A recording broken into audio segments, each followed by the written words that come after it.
નમસ્કાર. અમદાવાદ જિલ્લા પંચાયત શિક્ષણ સમિતિના મિશન પારમિતા કાર્યક્રમ અંતર્ગત શિક્ષા દર્શન કાર્યક્રમમાં આપ બધાનું સ્વાગત છે. સરસ, છેલ્લા 10 તારીખથી આપણે બધા જ સીઈટીની પરીક્ષા અંતર્ગત અલગ અલગ વિડીયો દ્વારા એ પરીક્ષાની અંદર જે કંઈ માહિતી આવતી રહેલી છે, જે કંઈ પ્રશ્નો પૂછાવાના છે, અલગ અલગ વિષય વાઇઝ તેને કેવી રીતે આપણે વિકલ્પ પસંદ કરવો, શું વિચારવું, કયો જવાબ લખવો, કારણ કે આપણને 150 મિનિટનો ટાઈમ મળવાનો છે અને 120 પ્રશ્નો એમાં આપણે સોલ્વ કરવાના છે. તેથી 10 તારીખથી તમે જે કંઈ વિડીયો જોતા રહેલા છો તે વિડીયો અંતર્ગત તમને ખ્યાલ તો આવી જ ગયો હશે કે આપણે કેવો પ્રયત્ન કરવાનો છે, પ્રશ્નને કેટલા સમયમાં વાંચવાનો છે, એને કેટલી સમયમાં ફટાફટ એને જવાબ આપવાનો છે.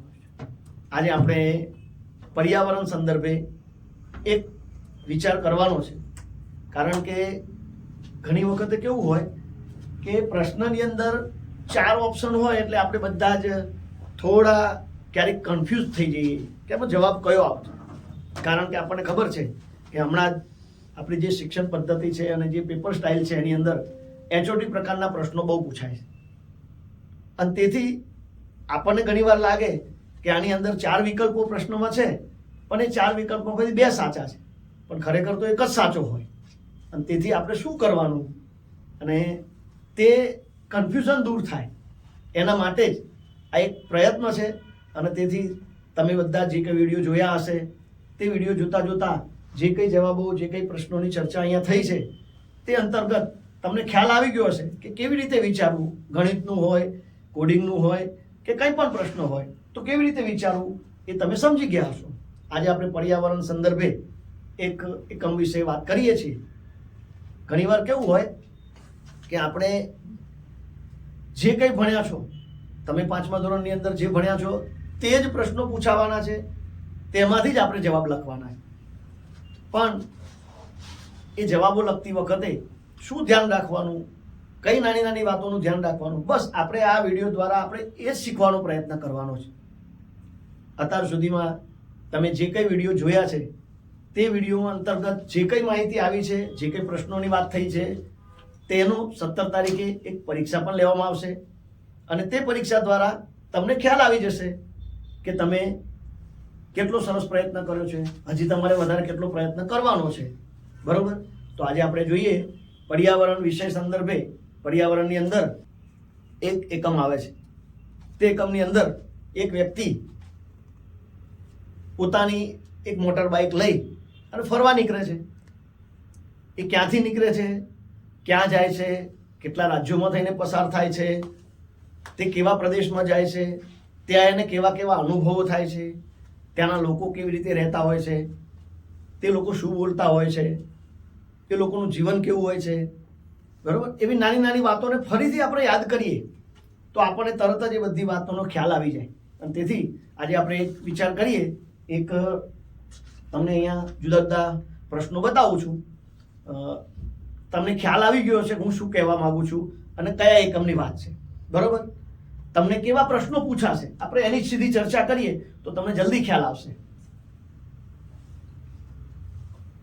આપણો એકમ છે પહાડી રહેઠાણ અને તે સંદર્ભે ગૌરવ જાનીની વાત આપણે કયા એકમમાં આવે છે. તો હમણાં જેમ કહ્યું એમ કે ભાઈ આ જુદા જુદા ઓપ્શન હશે, ઓપ્શન ગમે તે હોય પણ આપણને સાચો જવાબ એક જ વાત ખબર છે કે ભાઈ પહાડી રહેઠાણ એની અંદર જ એનો જવાબ આવે છે. જુદી રીતે પણ પૂછી શકે કે ભાઈ પહાડી રહેઠાણની અંદર કયા વ્યક્તિ ફરવા નીકળ્યા છે, આવો પણ પ્રશ્ન પૂછી શકે. પહાડી રહેઠાણ એકમમાં કોણ ફરવા નીકળ્યું છે. બરોબર? એક જ પ્રશ્ન, એક જ માહિતી છે પણ એને જુદી જુદી રીતે પણ પૂછી શકાય. બરોબર? અને તેથી આપણે એને જવાબ આપણને ખબર હોય કે ભાઈ ગૌરવ જાની, પહાડી રહેઠાણની અંદર આપણે ગૌરવ જાનીની વાત આવે છે. એની અંદર એક વાત આવે છે, એ જ્યારે પોતાની સાથે પોતાની મોટર બાઇક લઈને જાય છે એના માટે એક પર્ટિક્યુલર નામ છે પણ એનો અર્થ જુદો છે. માનો કે એકલા રહેનારને અંગ્રેજીમાં શું કહેવાય, તો અહીંયા જુદા જુદા ઓપ્શન ગમે તે હશે પણ આપણી પાસે ત્યાં જે પાઠની અંદર એકમની સંદર્ભે એક જ જવાબ છે, લોનાર. જે એના મોટર બાઇક માટે શબ્દ છે પણ એ મોટર બાઇકનો શબ્દ નથી પણ એકલો રહેવા વાળો વ્યક્તિ હોય એના માટે લોનાર શબ્દ છે. આ એનો અર્થ પણ આપણને ખબર હોવી જોઈએ. આપણે જોઈએ તો ગૌરવ જાનીની સફર કેટલા મહિના ચાલી.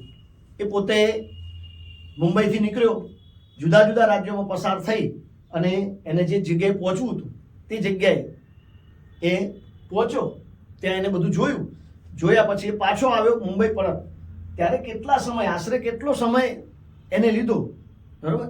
અને તે સમય એટલે એની અંદર ઘણા બધા ઓપ્શન છે, પણ એ આશરે 2 મહિના 52 દિવસ જેટલું એ જુદા જુદા પ્રદેશોમાં ફર્યો અને 52 દિવસ પછી એ પાછો આવ્યો, એટલે આશરે 2 મહિના જેટલી એની યાત્રા ચાલી. હવે એ પોતાના સ્થાન મુંબઈથી નીકળ્યો એટલે એને લેહ લદ્દાખ પહોંચવાનું હતું. તો લેહ લદ્દાખ પહોંચતા એ કેટલો સમય, એને કેટલા કિલોમીટર કાપ્યું? એમાં મુંબઈથી દિલ્હી સુધી ગૌરવ જાની એને કેટલા કિલોમીટર અંતર કાપ્યું? અહીંયા પર જુદા જુદા ઓપ્શન છે. એ 1700, બી 1500, સી 1400, ડી 1100. બરોબર? સાચો જવાબ છે 1400 કિલોમીટર. દિલ્હી સુધી એ 1400 કિલોમીટર 3 દિવસની સફર કાપી અને ત્યાં પહોંચ્યો. પછી એને જરૂરી સામાન જે હતો તે લીધો. પાઠના સંદર્ભે આપણે જોઈએ તો કેવા પ્રશ્નો ક્યાંથી પૂછાશે એ નક્કી નથી, કારણ કે પર્યાવરણના 20 માર્ક્સના પ્રશ્નો પૂછાવાના છે, અંગ્રેજી અને હિન્દીના 20 માર્ક્સના પ્રશ્નો પૂછાવાના છે, ગણિતના 30 માર્ક્સના પ્રશ્નો પૂછાવાના છે, તાર્કિક ગણતરીના 30 માર્ક્સના પ્રશ્નો, આવી રીતે કુલ 120 પ્રશ્નો પૂછાવાના છે. એટલે 20 માર્ક્સ પર્યાવરણમાંથી પૂછાવાના છે. એટલે એકદમ નાનું ઓબ્ઝર્વેશન. તમે જ્યારે પુસ્તકનો અભ્યાસ કરતા હો ત્યારે નાની વાતોનું ધ્યાન રાખજો, કારણ કે ગમે ત્યાંથી કેવો નાનો પ્રશ્ન પૂછાય એનું કંઈ નક્કી ના હોય, અને તેથી આવી નાની માહિતી આપણી ખ્યાલમાં હોવી જોઈએ. આપણે જોઈએ તો એની અંદર જે મુંબઈથી નીકળ્યો ત્યારે જુદા જુદા પ્રકારના પ્રદેશોમાંથી નીકળ્યો, ગુજરાતમાંથી નીકળ્યો, રાજસ્થાનમાં થઈને નીકળ્યો. તો એની અંદર આપણે વિચાર કરીએ કે અહીંયા એક પ્રશ્ન એ સંદર્ભે છે કે નીચેનામાંથી કયો પ્રદેશ મેદાન પ્રદેશ નથી? બરાબર? જુદા જુદા પ્રકારના ભૂમિ પ્રદેશોની આપણે વાત સમજ્યા હોય તો મેદાન પ્રદેશ કયો નથી? આ ખાસ વસ્તુ. હવે ઘણી વખત કેવું થાય કે મેદાન પ્રદેશ છે એમ સમજી લઈએ, પણ આ નથી પૂછ્યું છે, તેથી આપણે આવું એનું ધ્યાન રાખવાનું કે કયો મેદાન પ્રદેશ નથી. તો અહીંયા જોઈએ તો મનાલી, તો આપણને ખબર છે, પાટના સંદર્ભે પણ આપણે જોયું હશે, એ પણ આપણને સમજ્યા હશે કે મનાલી એ કેવો છે તો પર્વતીય પ્રદેશ છે. કલકત્તા, અમદાવાદ અને જયપુર આ બધા મેદાની પ્રદેશ છે. મનાલી એનો જવાબ આવશે, કારણ કે તે પહાડવાળો વિસ્તાર છે અને તે મેદાની વિસ્તાર નથી એના સંદર્ભે. હવે જ્યારે ગૌરવ જાની એ નીકળ્યો મુંબઈથી, તો મુંબઈથી નીકળ્યો ત્યારે ગુજરાત, રાજસ્થાન એવા જુદા જુદા રાજ્યોમાંથી પસાર થયો.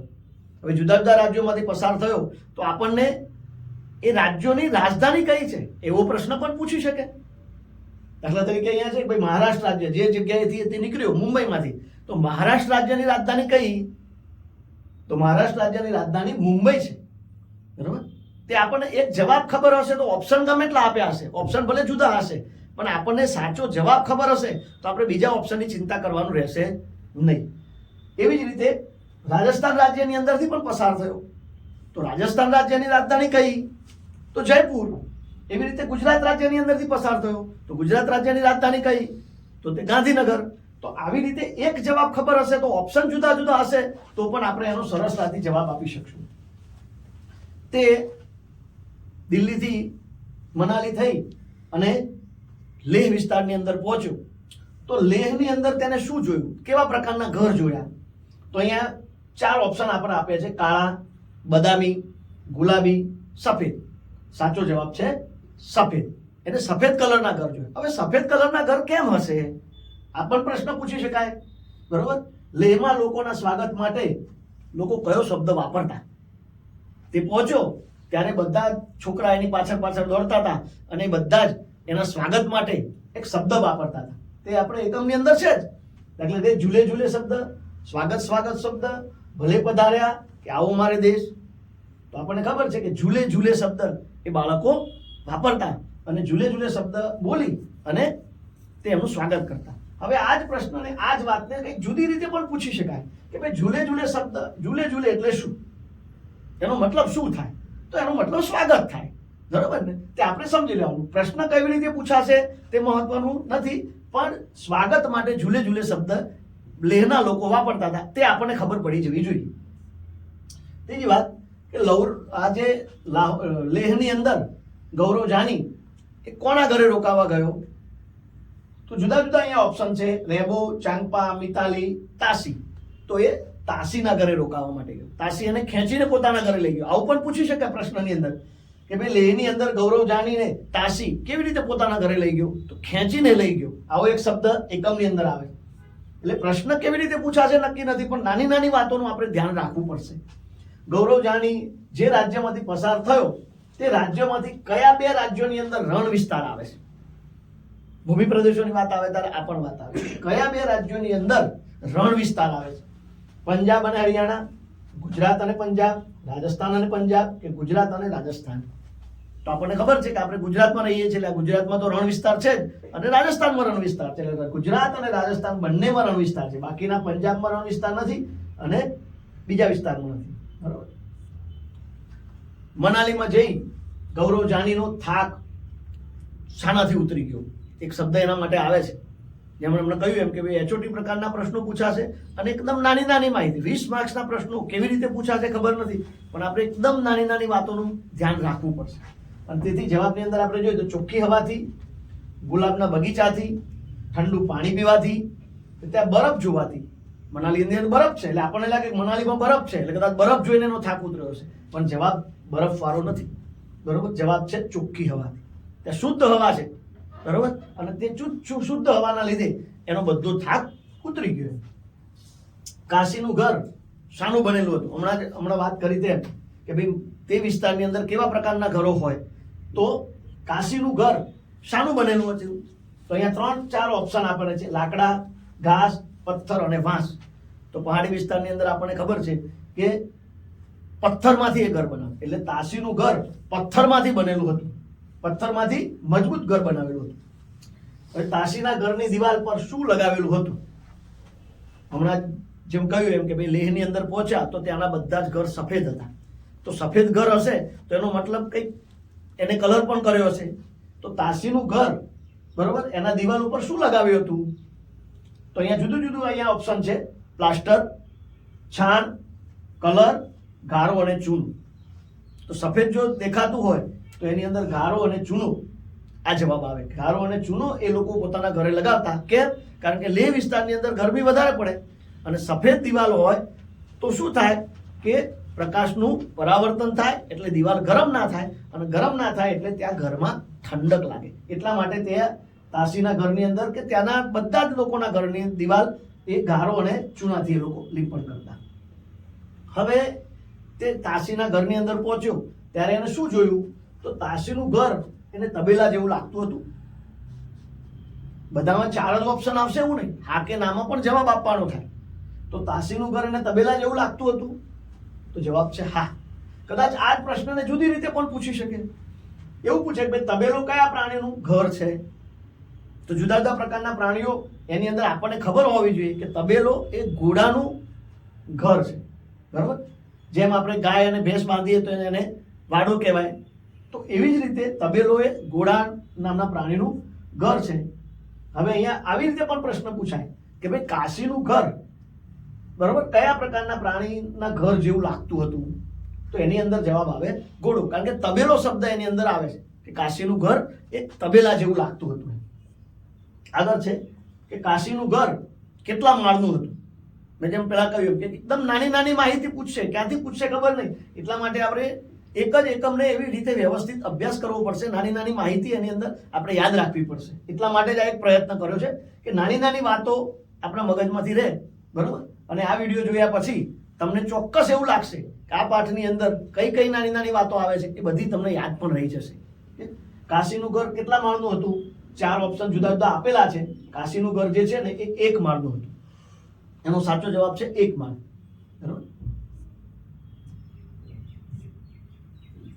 હવે તાશીના ઘરના લોકો ક્યારે નીચેના માળે સુવા જતા હતા?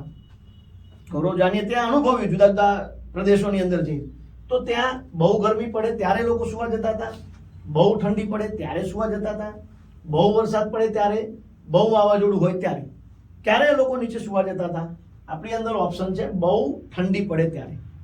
કારણ કે ત્યાં સૂકો વિસ્તાર છે. ઉત્તર ભારતની અંદર બહુ જ ઠંડી પડે અને તેથી બહુ ઠંડી પડે એટલે ત્યાં એ લોકો નીચેના ભાગે સુવા માટે જતા હતા.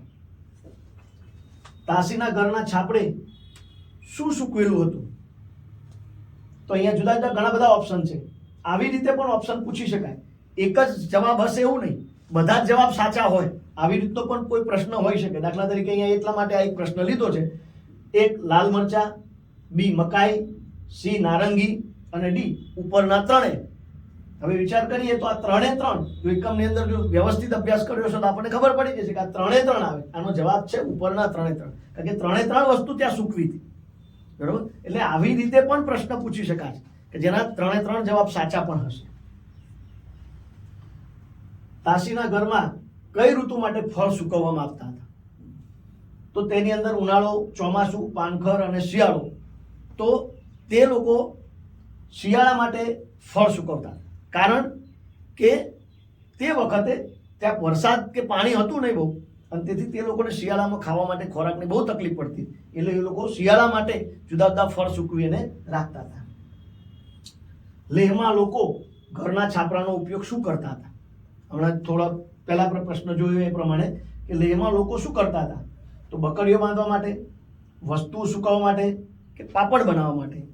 તો ત્યાં તડકો પડે ત્યારે એ સુકવવાની વાત હમણાં જોઈ કે શિયાળા માટે લોકો ખોરાક સુકવતા હતા, તેથી વસ્તુઓ સુકવવા માટે એના ઘરના છાપરાનો વધારે ઉપયોગ કરતા હતા. આ એનો જવાબ છે.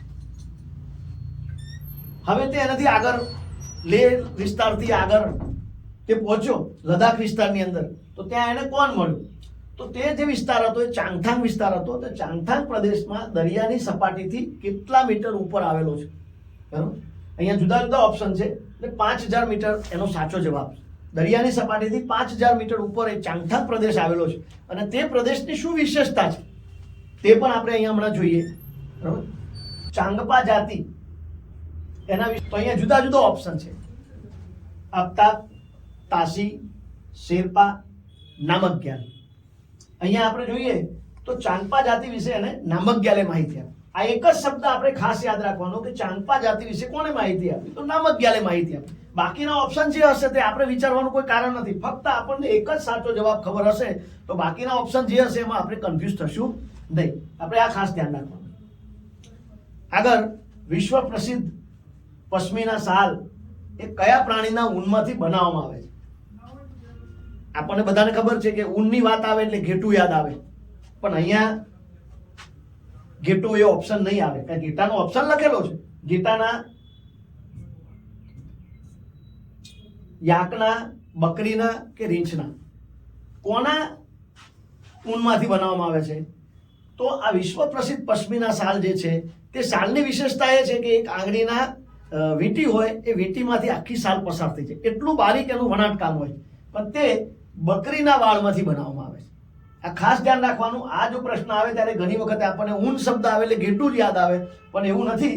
બકરીના વાળમાંથી આ પશ્મિના શાલ બનાવવામાં આવે. કે ચાંગપા લોકો તેમના ઘેટા બકરાને ક્યાં રાખે છે? તો અહીંયા જુદા જુદા ઓપ્શન છે. પશ્મિના, રેબો, લેખા અને દાલ. તો ચાંગપા લોકો તેમના ઘેટા બકરાને લેખા નામની જગ્યાએ રાખતા. તે રાખવાનો જે વાડો હોય એને લેખા શબ્દ બોલતા. આગળ આપણે જોઈએ કે પશ્મિના શાલમાં વપરાતા બકરીના કેટલા વાળ બરાબર આપણો એક વાળ થાય? હવે એકદમ નાની નાની વાળ છે, કારણ કે એક આંગળીના વીંટીની અંદરથી આખી શાલ જો પસાર થઈ જતી હોય તો એનું બારીક એના તાર કે એના વાળ જે છે એ કેટલા બારીક હશે એ આપણે વિચાર કરીએ. એટલે પશ્મિના શાલ જે છે એની અંદર જે બકરીના વાળ વપરાય છે એ વાળ 6 વાર બરાબર આપણો એક વાર થાય. એટલે આપણા એક વારની જાડાઈ એ બકરીના 6 વાર બરાબર છે. તો વિચાર કરો એ બકરીના વાળ કેટલા બારીક હશે. બરાબર, અને તેથી અહીંયા જવાબમાં 6 આપેલો નથી. આવી રીતે પણ પૂછે, જવાબ આપેલો 4 વિકલ્પની અંદર જવાબ હોય જ તેવું નહીં, જવાબ ના પણ હોય, પણ આપણને સાચો જવાબ ખબર હોય તો આપણે એને સાચી રીતે લખી શકીએ. તો આનો જવાબ છે બકરીના 6 વાર બરાબર આપણો માથાનો એક વાર થાય. હવે અહીંયા કોઈ પણ 6 જવાબ આપેલો નથી, 1, 2, 3 અને 1 નહીં. તો આનો જવાબ આવશે ઉપરનો 1 પણ નહીં. બરાબર, સરસ. આપણે બધાએ 10 તારીખથી ઘણા બધા વિડીયો જોયા છે, એ પ્રમાણે થોડો અભ્યાસ પણ કર્યો હશે. અહીંયા એક પ્રયાસ કર્યો કે પર્યાવરણની અંદર એક એકમની અંદરથી કોઈ પણ પ્રકારનો તમને પ્રશ્ન પૂછે, આ પહાડી રેતાના એકમથી કોઈ પણ પ્રશ્ન પૂછશે તો મને વિશ્વાસ છે કે તમે બધાએ આ વિડીયો જોયો. એ વિડીયો અંતર્ગત તમને હવે એકવાર એકમનો અભ્યાસ કરશો એટલે ઘણી બધી માહિતી તમને મળી જશે અને આમાંથી કોઈ પણ પ્રશ્ન પૂછાશે તો તમે એનો સરળતાથી સહજતાથી જવાબ આપી શકશો. તો હવે ફરીથી આપણે એક આવા જ નવા વિડીયો માટે મળીએ.